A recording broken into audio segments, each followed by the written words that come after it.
Judaism is a religion, a spirituality to serve God, thousands of years old. Zionism is only around 100 years old. It is the transformation from religion to nationalism, to materialism, created by non-religious Jews who hated the religion. And they really didn't want Judaism. They didn't even want to make their state in Palestine, only in Uganda at the first meetings.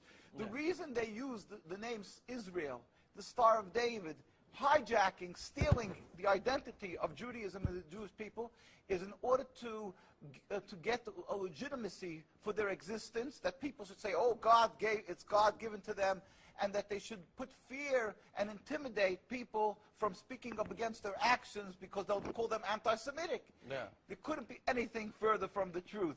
As I say, the best friends of the Jewish people is Turkey. The best friends of the Jewish people is all the Muslim countries who've helped the Jews all the time when they ran away from their problems in other lands. So how could you say this? It's something totally different. It's a political, selfish, flawed movement called Zionism that has no legitimacy to exist. It's against the Torah. Maybe just say one thing. It's against the Torah in its essence. The concept for Jews to have a state is expressly forbidden in the Torah, in the Jewish teaching, since the destruction of the temple 2,000 years ago.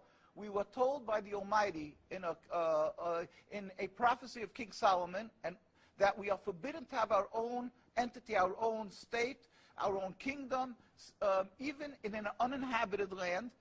And this was held by all Jews around the world for thousands of years.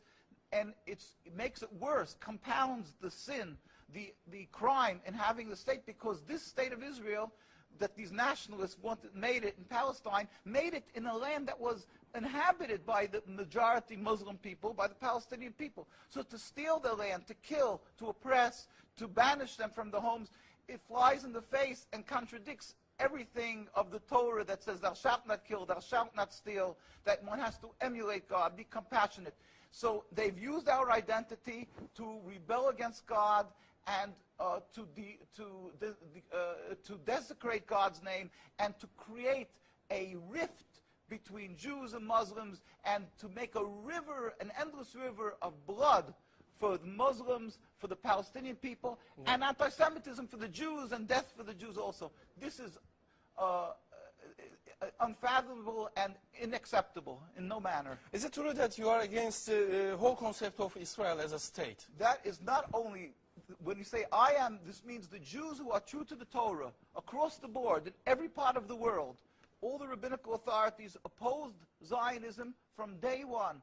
As soon as they came up with the concept, the chief rabbis, we have documents, historic documents, the chief rabbi of Historical Palestine, documents, yeah. historical documents, the chief rabbi of Palestine was approached by the United Nations in 1947, and he wrote, "We furthermore wish to express our definite opposition to a Jewish state in any part of Palestine." And this was in 1947, July. And then 3 months later, they saw that they're being ignored by the United Nations. Yeah. And so he sent another letter to the Secretary General in Lake Success, and he said, "We plead with you, at least leave us to the Secretary General. The Jewish Orthodox community, comprising 60,000 souls in Jerusalem, objects to the plea of including Jerusalem in the Jewish state that they want to create. Our community demands that Jerusalem be an international zone under your protection, and its residents be free citizens of the international zone." So they said, at least leave us this part. And they were ignored till today. Jews demonstrate, and I think it's important to see, Jews demonstrate, and they're getting constantly, till today, they made demonstrations, and they're getting beaten by the Zionist police. People can see this is an ongoing, people being beaten by the demonstrations. We have many on NKUSA, you can see the ongoing beating by the Zionist police because they demonstrate against the state, and because they demonstrate against the states willfully ignoring the laws of the Torah. They dig up graves. They want a highway, they dig up graves. It doesn't bother. It's against God, against the holiness of the soul. Muslim countries, they don't do that. Muslim countries respect the Jewish graves. They dig up graves now of thousands of years old, and because they don't believe in the soul, they don't believe in God. Yeah. And what they're doing doing to the people in Gaza and Palestine is because they've taken God out of the equation. They are ready to sacrifice on the altar of Zionism to attain their goal of a land, anything that stands in the way. So the Jewish people's souls are snatched. They con people into supporting them, and they're doing what they're doing, the Nakba, to the people of Gaza and Palestine. We sent a delegation of rabbis to Palestine, to Gaza. Just this summer we went there. We brought them aid, and we embraced them and said, our hearts are with you. We feel your suffering. This is against God, against the Torah, and against the will of the Jewish people who are true to God. We pray for speedy and peaceful dismantlement of this impediment to peace, the state of Israel that has no legitimacy, that has caused the rift between